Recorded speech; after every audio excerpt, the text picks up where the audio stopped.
Laddu quality కావాలా, గొడవ కావాలా? లడ్డు క్వాలిటీ కావాలంటే ప్రాబ్లం లేదు, కానీ గొడవ కావాలంటేనే మళ్ళీ 2 ప్రాబ్లమ్స్. మిలిటరీలోకి వెళ్ళడం పెద్ద ప్రాబ్లం కదండి. ఇళ్ళకి 2 ప్రాబ్లమ్స్ ఉన్నాయి.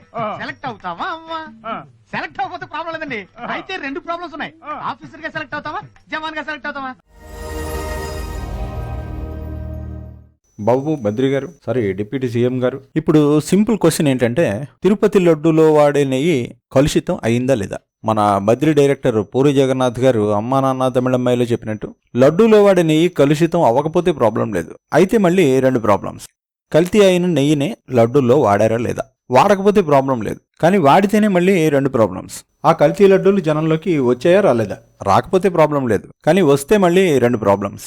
జనం వాటిని తిన్నారా లేదా? తినకపోతే ప్రాబ్లం లేదు, తింటే మళ్ళీ 2 ప్రాబ్లమ్స్. తెలిసి తిన్నారా, తెలియక తిన్నారా? తెలియక తింటే ప్రాబ్లం లేదు, తెలిసి తింటే మళ్ళీ 2 ప్రాబ్లమ్స్.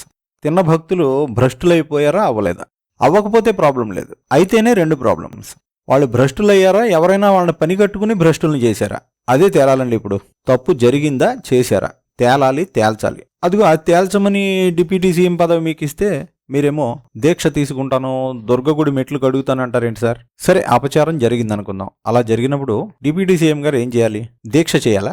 ఓ సన్యాసో లేక పీఠాధిపతో మఠాధిపతో ఇలా దీక్ష చేస్తాను, ముక్కు మూసుకుని తపస్సు చేస్తానంటే బాగుంటుంది. కానీ డిపార్ట్మెంట్స్ అన్నిటినీ కమాండ్స్తో శాసించగల కమాండర్ లాంటి డీసీఎం గారు ఇలా డేలా పడిపోయి దీక్ష అంటే ఎలా? సరే, ఎలక్షన్లో గెలిచినప్పుడు వారాహి దీక్ష అన్నారు, ఓకే. కానీ ఇప్పుడు ఎందుకండి ఈ దీక్ష? మీకు నమ్మకాలు లేకపోతే ఇంట్లోంచి బయటికి రాకండి, మమ్మల్ని ఏం అనకండి. సెలెక్ట్ అవ్వకపోతే ప్రాబ్లం లేదండి. అయితే 2 ప్రాబ్లమ్స్ ఉన్నాయి. ఆఫీసర్ గా సెలెక్ట్ అవుతావా, జవాన్ గా సెలెక్ట్ అవుతావా? ఓకే, రాజకీయ నాయకులు దీక్షలు చేయకూడదని ఏమీ లేదు. మహాత్మా గాంధీ గారు కూడా చీటికి మాటికి ఉపవాసానికి కూర్చునేవారు, కానీ ఆయన ఏ అధికారాలు స్వీకరించలేదే, అందుకే చెల్లింది. ఆయన కూడా ఏ డిప్యూటీ పిఎంఓ అయి ఉంటే ఆ దీక్షల మీద కామెంట్స్ వచ్చేవి. ఎందుకంటే కార్యశీలత చూపించాల్సిన చోట కళ్ళు మూసుకుని ధ్యానం చేస్తానంటే ఇక ప్రజల్ని కాపాడేది ఎవరు? అంత పెద్ద పదవి ఇచ్చాక జస్ట్ కామెంట్లు, ఆవేశపూరిత ప్రసంగాలు చేస్తే సరిపోదు కదా సార్? అదంతా ఎలక్షన్కి ముందు. మీకు నమ్మకాలు లేకపోతే ఇంట్లోంచి బయటికి రాకండి, మమ్మల్ని ఏం అనకండి. మేము ఎలా పూజా విధానం ఎలా చేస్తాం? మొత్తానికి ఇప్పుడు తిరుపతి లడ్డు ఇష్యూతో సినిమాని రాజకీయాన్ని లడ్డూలో నెయ్యి కలిపినట్టు కలిపేశారు. ఆ హీరో విలన్ కొట్టుకుని కమెడియన్ మీదకి వచ్చాడనే డైలాగ్ లాగా పాపం మధ్యలో ఆ కార్తీ ఏం చేశాడండి పాపం? సరిపోయింది. హీరో విలన్ కొట్టుకుని కమెడియన్ చంపేసినట్టు నా మీద పడతారేంటి వీళ్ళు? ఆ అన్నదమ్ములు మొదటి నుంచి మర్యాదస్తులు. అసలు కుటుంబం మొత్తం కుమారస్వామి భక్తులు. సూర్య, కార్తీ తండ్రి శివకుమార్ తమిళంలో ఒకప్పుడు క్లాస్ హీరో. కుమారస్వామి వేషానికి పెట్టింది పేరు ఆయన. ఏదో ఆ సత్యం సుందరం సినిమా ప్రమోషన్ ఈవెంట్లో లడ్డూ కావాలా నాయనా అని అంటే ఆయన ఏదో ఆన్సర్ ఇచ్చాడు. తన మీద వచ్చిన మీమ్కే కదా ఆయన ఆన్సర్ చెప్పాడు. అది కూడా ఏం తప్పుగా అనలేదే, జోవియల్గా మాట్లాడాడు. ఇప్పుడు లడ్డు గురించి మాట్లాడకూడదు, సెన్సిటివ్ టాపిక్, మనకు వద్దు అది. మీరు లడ్డు మీద జోక్లు వేస్తున్నారు. నేను ఒక సినిమా ఫంక్షన్లో కూడా చూశాను, laddu is a sensitive issue అని. Don't you ever say that, don't. ఏ విధమైన కాంట్రవర్సీ వద్దండి బాబు అన్నాడు, అంతే కదా. సరే, దాంట్లో కూడా వ్యంగ్యం ఉందనుకుందాం, మీకు వ్యంగ్యం తోచింది. ఇక ప్రకాష్ రాజ్ ఆయన ఏమన్నాడు? ఇప్పటికే దేశం అంతా మతంగోలు ఉందయా బాబు, ఈ లడ్డు ఇష్యూని లోకల్గా మీరు మీ పవర్తో తేల్చేయండి, నేషనల్ లెవెల్లో రచ్చ చేయకండి అన్నాడు. సరే, ఆయన బీజేపీకి వ్యతిరేకం, ఈ నమ్మకాలకు వ్యతిరేకం అనుకుందాం. బీజేపీ వారి రాజకీయ లాజిక్ ప్రకారం హిందూ వ్యతిరేకం అనుకుందాం. ఎందుకంటే ఈ దేశంలో బీజేపీకి వ్యతిరేకం అయితే హిందూ మతానికి వ్యతిరేకం అయిపోయినట్టే, అలా తయారు చేస్తున్నారు. సరే, ఏది ఏమైనా ప్రకాష్ రాజ్ గారు ఎలా చెప్పిన దాంట్లో నిజం ఉంది కదా. లడ్డూలో నిజంగా ఏదో ప్రాబ్లం వచ్చి ఉంటే దాన్ని లోకల్గా డీల్ చేసి సర్దుకోవాలి. కానీ ఇంటర్నేషనల్ లెవెల్లో వెంకటేశ్వరుడి పరువు తీసేస్తానంటే ఎలాగండి? వెంకన్న చౌదరి మనవాడే కదా, వెంకటేశ్వర స్వామి మనవాడే కదా, ప్రపంచం అంతా కొలిచే దేవుడు కదా. ఆయనకి, ఆయన తిరుపతి కొండకి ఉన్న బ్రాండ్ వాల్యూని దెబ్బతీసేస్తే రేపు భక్తుల నుంచి కలెక్షన్ తగ్గితే పాపం కుబేరుడికి ఆయన ఉన్న అప్పు ఎలా కడతాడు? సరే, కనీసం మన గురించి కాకపోయినా మన దేవుడి గురించైనా ఆలోచించాలి కదండి. ఆయన ఆర్థిక మూలాలనే దెబ్బతీసేస్తానంటే ఎలా? అపచారం కాదు? మొన్నటికి మీద ప్రకాష్ రాజ్ గారు మాట్లాడారు నా మీద. అదే నేను మాట్లాడుతుంది ఒక హిందువులు అపవిత్రం గురించి మాట్లాడుతున్నాను. ఇందులో ప్రకాష్ రాజ్ గారికి సంబంధం ఏంటి? ఇందులో ప్రకాష్ రాజ్ కూడా చెప్తా ఉన్నాను, నాకు మీరంటే గౌరవం, I have extreme respect for you. కానీ when it comes to secularism, Prakash Raj గారు, it is a 2 way, not 1 way. I have extreme respect for you. You know that. మీరు secularism is always 2 way, it is not 1 way. హిందువుల మీద దాడి జరిగినప్పుడల్లా వచ్చి మాట్లాడటం తప్ప.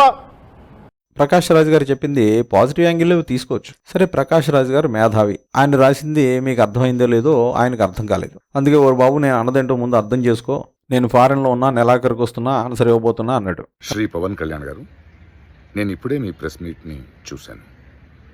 నేను చెప్పిందేంటి, మీరు దాన్ని అపార్థం చేసుకుని తిప్పుతున్నదేంటి? అంతేగాని నువ్వు బద్రీనాథ్ అయితే నేను నంద అనలేదు కదా. నువ్వు నంద అయితే నేను బద్రీనాథ్ అయితే ఏంటి? శ్రీ పవన్ కళ్యాణ్ గారు, నేను ఇప్పుడే మీ ప్రెస్ మీట్ని చూశాను. నేను చెప్పిందేంటి, మీరు దాన్ని అపార్థం చేసుకుని తిప్పుతున్నదేంటి? నేను ఇప్పుడు విదేశాల్లో షూటింగ్లో ఉన్నాను. 30వ తారీఖు తర్వాత వచ్చి మీ ప్రతి మాటకి సమాధానం చెప్తాను. ఈ మధ్య మీకు వీలైతే నా ట్వీట్ని మళ్ళీ చదవండి, అర్థం చేసుకోండి ప్లీజ్. అయినా ఇదేమి బద్రీ ఫైట్ కాదు కదా మాస్టరు, మీరు డిప్యూటీ సీఎం. అయినా చర్యలు తీసుకోమంటే దీక్షలు అంటారు ఏంటండి? మీరు రాష్ట్రానికి హెడ్, మీరే అంటారు కదా తాట తీయడం అని. మరి తప్పులు కనిపెట్టి ఆ తాట తీసే అధికారం డైరెక్ట్గా ఇప్పుడు మీ చేతుల్లోనే ఉంది. మరి ఆ తీసే తాట ఏదో తీయకుండా తాటి బెల్లం టీ ఇచ్చినట్టు ఆ కార్తీ మీద పడ్డారేంటి పాపం? నిన్ను తాటి బెల్లంటి అడిగానా? I respect you as actors, but when it comes to Sanatana Dharma, please, you have to think 100 times before you saying a word. One comment. ఇప్పుడు లడ్డు గురించి మాట్లాడకూడదు, సెన్సిటివ్ టాపిక్, మనకు వద్దు అది. చర్యలు తీసుకునే థాట్స్ అన్ని పక్కన పెట్టేసి ఈ మెడిటేషన్లు మెట్లు కడగడాలు ఏంటండి? అసలు మీరు దీక్ష ఎందుకు చేస్తున్నారు? తప్పు జరిగిపోయిందని కన్ఫర్మ్ చేయడానిక? సరే, తప్పు జరిగిపోతే పరిపాలకుడి దీక్షతో ప్రాయశ్చిత్తం జరిగిపోతుందని నమ్ముతున్నారా? పాలకుడు తీసుకోవాల్సిన యాక్షన్ అదే అని అనుకుంటున్నారా? లేదా రియల్గా యాక్షన్ తీసుకోవడం ఎలాగో తెలిసి కూడా మత ధర్మం కోసమే ఇలా చేస్తున్నారా? లేకపోతే ప్రాక్టికల్గా ఏం చేయాలో తెలియక ఆ చంద్రబాబు గారి నీళ్ళలో మీరు చేసేదేమీ లేక ఇలా దీక్ష మార్గం పెట్టారా? ఓకే, పరిపాలన పద్ధతులు తెలిసి దీక్ష చేస్తే ఓకే, కానీ ఏం చేయాలో తెలియక తీసుకుంటేనే రెండు ప్రాబ్లమ్స్. కూటమి ప్రభుత్వంలో మీరు ఒక స్లీపింగ్ పార్ట్నర్ అన్న ఫీలింగ్ వచ్చేస్తుంది. రేపు మీ జనంలో జనసేనలో కూడా మీకు వాల్యూ తగ్గిపోతుంది. సరే, అసలు ఈ కల్తీ బాబు గారి టైంలో, అదే మీ టైంలోనే జరిగిందా, జగన్ గారి టైంలో జరిగిందా? అర తీయండి. బాబు గారి రాజకీయం మామూలుగా ఉండదండి బాబు. మీకేమో పరిపాలనలో ఇంకా ఓనమాలు కూడా రావడం లేదు. ఆయన ఒక పెద్ద స్ట్రాటజీ వేశారు.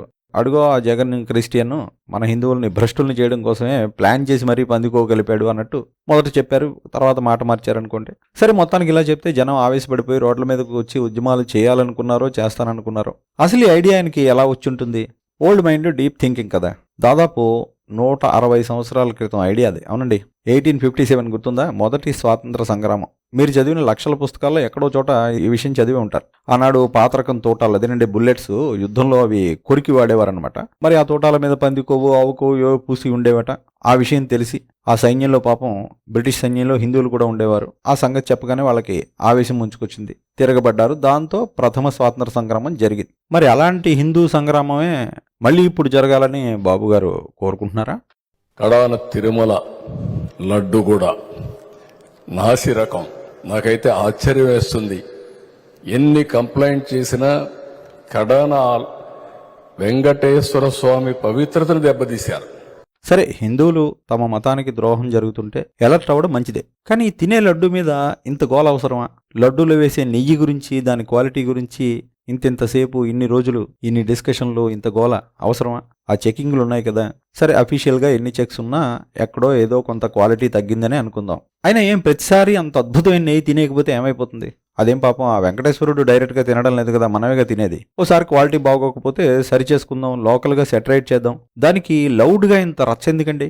సరే, చేసేదేదో లౌడ్గానే చేయాలి. ఇదిగో ఇంతకాలం ఇలా సైలెంట్గా సర్దుకుపోవడం వల్లే హిందూ మతం దెబ్బతింటుంది. లౌడ్గానే చేయాలనుకుందాం. కానీ చేసేది నిజంగా హిందూ మతం కోసమా, రాజకీయం కోసమా, బీజేపీ మెప్పు కోసమా? అది కూడా పాయింటే కదా.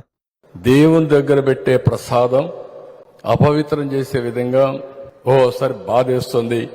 నాసి రకమైన ఇంగ్రీడియంట్సే కాకుండా ఎనిమల్ ఫ్యాట్ కూడా వాడారని.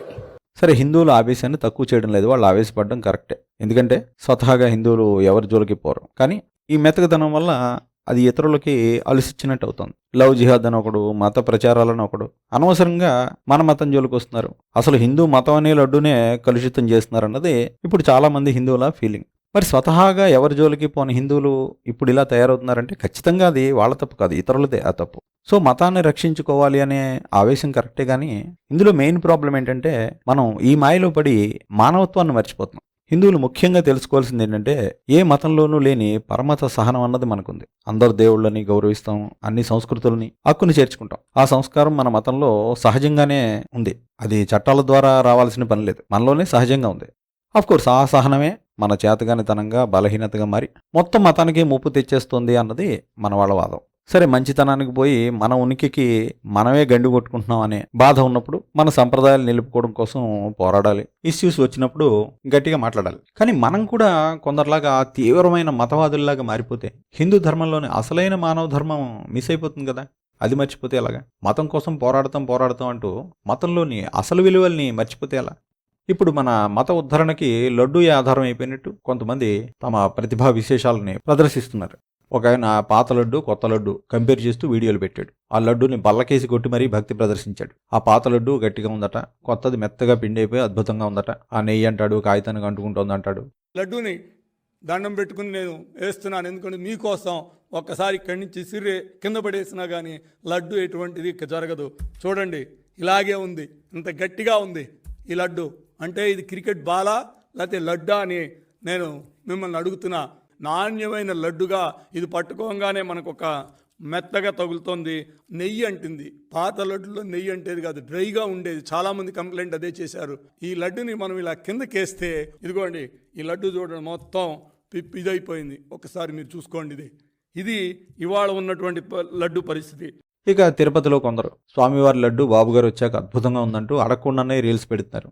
ఈ మధ్య కాలంలో ఈ తిరుపతి లడ్డు గురించి చాలా కాంట్రవర్సీలు అవుతుంది. నేను ఇప్పుడే దర్శనం పూర్తి చేసుకుని లడ్డూనైతే తీసుకున్నాను. సో నేను మేజర్ గా ఫీల్ అయిన డిఫరెన్సెస్ గురించి చెప్తాను. ఫస్ట్ థింగ్ ఏంటి అంటే దీని యొక్క నెయ్యి వాసన, ఈ నెయ్యి స్మెల్ అయితే చాలా బాగుంది. దీని వల్ల లడ్డు స్మెల్ ఇంక్రీజ్ అవ్వడమే కాదు, దాంతో పాటు ఆ చుట్టుపక్కల సరౌండింగ్స్ లో మనం తిరుగుతుంటే చాలా మంచి వాసన వస్తుంది రైట్ నౌ అయితే. అండ్ చూడడానికైతే సేమ్ ఇంత ముందు ఎలా ఉందో ఇప్పుడు కూడా అలాగే ఉంది.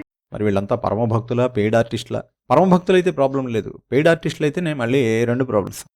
ఇలాంటి వాళ్ళ వీడియోల వల్ల హిందూ మతం గౌరవం పెరుగుతుందా తగ్గుతుందా? పెరిగితే ప్రాబ్లం లేదు, పెరగకపోతే మళ్ళీ రెండు ప్రాబ్లమ్స్. రెండు కదండి, అసలు అన్ని ప్రాబ్లమ్సే. ఫర్ ఎగ్జాంపుల్ ఆ విజయవాడని చూడండి. కృష్ణమ్మ ముంచేసి జీవితాలు దెబ్బతిని అక్కడి సామాన్యుడి డైలీ లైఫే రిస్క్లో పడిపోయింది. ఆ బళ్ళు నడుపుకునే వాళ్ళు, ఆ చిన్న చిన్న అమ్ముకునే వాళ్ళు ఎవరు కూడా బతకలేకపోతున్నారు, బతుకు తెరువులు కోల్పోయారు. మరి వాళ్ళందరికీ సాయం అందాలి కదా, అందిందా? లేదు.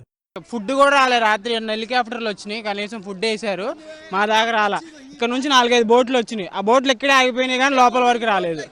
ఇక్కడ వాళ్ళు ఎక్కడే ఆపేసి ఎక్కడే పని చేసుకున్నారు. వరదల వల్ల దెబ్బతిన్నది విజయవాడలో కొంత భాగం అంతే, ఏపీ మొత్తం దెబ్బతినలేదు కదా. అయినా ఎందుకు సాయం చేయలేకపోయారు? ఇక మొత్తం రెగ్యులర్గా వచ్చే పథకాలు ఆగిపోయి పాపం ఆ వరద బాధితుల్లో ఇప్పటికీ పులిహోర పొట్లాల కోసం పొట్టపట్టుకుని ఎదురు చూసే జనం ఉన్నారు. మరి ఇక్కడ వీళ్ళేమో స్వామివారి లడ్డు మెత్తగా ఉందా, నెయ్యి ఎంత గుమగుమలాడుతుంది, చుట్టూ ఎంత దూరం ఆ అరోమా ఫ్రాగ్రెన్స్ ఎంత దూరం వస్తున్నాయి, లడ్డూలో గతంలో జీడిపప్పులు ఎన్ని వేశారు, ఇప్పుడు ఎన్ని వేశారని డిస్కషన్స్ పెడుతున్నారు. పెద్ద జీడిపప్పు ఉంది, ఒకసారి మీరు చూడండి. ఇదివరకు లడ్డు నేను చూపెట్టినప్పుడు జీడిపప్పులు అసలు లేనే లేవు. ఎక్కడో జీడిపప్పు ఉంది, ఎక్కడో జీడిపప్పు ఉంది, ఎక్కడో జీడిపప్పు ఉంది. ఏమిరా బాలరాజు, ఏమిరా ఉపయోగం దేశానికి నీ వల్ల? ఎక్కడో జీడిపప్పు ఉంది, ఎక్కడో జీడిపప్పు ఉంది. నేను మేజర్ గా ఫీల్ అయిన డిఫరెన్సెస్ గురించి చెప్తాను. ఫస్ట్ థింగ్ ఏంటి అంటే దీని యొక్క నెయ్యి వాసన, ఈ నెయ్యి స్మెల్ అయితే చాలా బాగుంది. దీని వల్ల లడ్డు స్మెల్ ఇంక్రీజ్ అవ్వడమే కాదు, దాంతో పాటు ఆ చుట్టుపక్కల సరౌండింగ్స్ లో మనం తిరుగుతుంటే చాలా మంచి వాసన వస్తుంది. ఏమిరా బాలరాజు, ఒకసారి ఆ వరద బాధితులకి ఈ వీడియోలన్నీ చూపించండి, వాళ్ళు ఏమనుకుంటారో వినండి. కనీసం అప్పుడైనా తెలుస్తుంది దైవ సేవ ముఖ్యమా, మానవ సేవ ముఖ్యమా అనేది. ఓకే, దేవుణ్ణి సపోర్ట్ చేయొద్దు అనట్లే, ముందు మనుషులకు సాయం చేయండి. తిండి లేక చేస్తున్న మనిషికి సాయం చేయకుండా శ్రీవారి లడ్డు అంటూ తన లడ్డు క్వాలిటీ గురించి ఆలోచిస్తున్న భక్తులను చూసి ఆ శ్రీనివాసుడు సంతోషిస్తాడు అనుకుంటున్నారా? అదేనా మన దేవుడు? అక్కడే కూర్చొని అక్కడ నీళ్లు లేవు, తిండి లేవు, ఎలా కూర్చుంటాం? మనిషి ముఖ్య అవసరాలను పట్టించుకోకుండా దేవుడికి చెందిన సూక్ష్మ విషయాల మీద పెద్ద పెద్ద రాద్ధాంతాలు చేస్తుంటే హిందూ మతం విలువ పెరుగుతుందా తగ్గుతుందా? పోనీ అందరూ ఆనందంగా చాలా సంతోషంగా అద్భుతంగా ఉన్నప్పుడైతే ఓకే, ఈ ఇష్యూ మీద గొడవలు రాద్ధాంతాలు చేయొచ్చు. ఓ పక్క రాష్ట్రంలో చాలా సమస్యలు ఉన్నాయి, ఆ తేల్చాల్సిందేదో తేల్చేసి తొందరగా తేల్చేసి అసలు సమస్యల మీద దృష్టి పెట్టాలి కానీ దీని మీదే ఇలా గోల చేస్తూ పోతుంటే ఇదంతా ప్రజల్ని పక్కదారి పట్టించడం కోసమే అని జనం అనుకోరా? ఇష్యూని ఎంత పెద్ద చేసి పెడుతున్నారని అంటే వీళ్ళంతా ఆశ్చర్యం కలిగించే విధంగా ఒక అబద్ధానికి రెక్కలు కట్టి ఏ రకంగా వీళ్ళు దుష్ప్రచారం చేస్తూ ఉన్నారంటే ఆ నేషనల్ టీవీ ఛానల్స్ కూడా ఒక్కొక్కసారి నేను చూస్తూ ఉన్నప్పుడు వాళ్ళకు తెలిసి చేస్తూ ఉన్నారో తెలియకుండా చేస్తూ ఉన్నారో నాకు కూడా బాధ అనిపించింది. ఒక్క మాట అండి, ఎప్పుడు మతం కంటే మానవత్వమే ఎక్కువ. ఆ విషయాన్ని ఒప్పుకునేది హిందూ మతం. మనిషిలోనే దేవుణ్ణి చూడమంటుంది. మానవ సేవే మాధవ సేవ అని చెప్తుంది హిందూ మతం. మానవత్వం కోసం మత ధర్మాన్నైనా పక్కన పెట్టచ్చు అని చెప్పేది కూడా హిందూ మతమే. ఇలాంటి విలువలన్నీ మర్చిపోయి చుట్టూ ఉన్న మనుషుల బాధలన్నీ పక్కకు తోసేసి లడ్డూ క్వాలిటీ కోసం లడాయిలు బడాయిలు ఆవేశాలు దీక్షలు ఏమైనా న్యాయంగా అనిపిస్తుందా? దేవుని దగ్గర పెట్టే ప్రసాదం అపవిత్రం చేసే విధంగా ఓసారి బాధేస్తుంది. నాసి రకమైన ఇంగ్రీడియంట్సే కాకుండా ఎనిమల్ ఫ్యాట్ కూడా వాడారని. ఓకే, దేవుడి గురించి గొడవ చేయండి, కానీ ఎప్పుడు మనిషి బతుకు బాగు చేశాక. ఎందుకంటే మనిషి బతుకు బాగున్నప్పుడే దేవుడు. అసలు మనిషి బతుకు బాగుండడం కోసమే దేవుడు. దేవుని మనం గొప్పగా చూసుకునేది ఎందుకు? ఆయన మనల్ని కాపాడతాడనే కదా. ఈ బతుకులు బాగోకపోతే దేవుడు అంత గొప్పగా ఉండి ఏంటి ఉపయోగం? సామాన్యుడికి పూట గడవని స్థితి ఉండి తిరుపతి లడ్డూలో నెయ్యి గుమగుమలాడుతూ ఉంటే ఏంటి ఉపయోగం? అందుకే ఒక కవి అన్నాడు, ప్రతిమల పెండ్లి చేయుటకు 100,000 వ్యయించుగాని దుఃఖితమతులైన పేదల ఫకీరుల శూన్యములైన పాత్రలను మెతుకు విదల్పది భరతమేదిని 33 కోట్ల దేవతలెగవడ్డ దేశమున భాగ్యవిహీనుల క్షుత్తులారనే అన్నాడు. మనం విగ్రహాలకి పెళ్లిళ్ళు చేస్తాం, ఈ దేవుళ్ళ లడ్డూల గురించి చాలా కేర్ తీసుకుంటాం. ఇలాగ 33 కోట్ల మంది దేవుళ్ళు ఉన్నారు మనకి. కానీ ఈ పేదలు ఫకీరులు భాగ్యవిహీనులు అంటే దురదృష్టవంతులు, వీళ్ళందరి కడుపు నిండేది ఇప్పుడు అన్నాడు.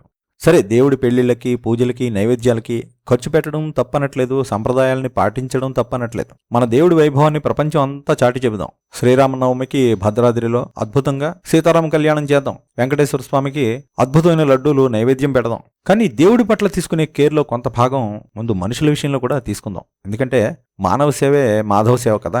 అదే కదా మన మతం చెప్పేది. మత సంరక్షణ కోసం, మన సంప్రదాయ పరిరక్షణ కోసం మనం పోరాడదాం, మతాన్ని నిలుపుకుందాం, మన దేవుడి గౌరవాన్ని నిలుపుకుందాం. దానికి ఎవడైనా అడ్డొస్తే డిప్యూటీ సీఎం గారు చెప్పినట్టు ఆ తాట కూడా తీద్దాం. కానీ మతపరమైన సున్నితమైన విషయం గురించి ఆలోచించేటప్పుడు ఆవేశం కంటే ఆలోచనకి కొంచెం ప్రయారిటీ ఎక్కువిద్దాం. ఎమోషన్ ఉండాలి, కానీ నిజం ఏంటన్నది కూడా ముఖ్యం కదండి. ఓ లడ్డు గురించో నెయ్యి గురించో ఆవేశపడేటప్పుడు నిజాలు ఆలోచించాలి కదా. నిజంగానే మన సంప్రదాయాలకు అన్యాయం జరిగిపోయిందా, లేక మతం మీద మనకున్న గౌరవాన్ని ఈ లీడర్లు వాళ్ళ సొంత రాజకీయాల అవసరాల కోసం వాడుకుంటున్నారా అన్నది గుర్తిద్దాం. సార్ హరిహర వీరమల్లు గారు, సారీ డిప్యూటీ సీఎం గారు, వింటున్నారా? ఇప్పుడు లడ్డు గురించి మాట్లాడకూడదు, సెన్సిటివ్ టాపిక్, మనకు వద్దు అది. మరిన్ని మంచి వీడియోల కోసం సబ్స్క్రైబ్ చేయండి. సోషల్ మీడియాలో మమ్మల్ని ఫాలో అవ్వండి.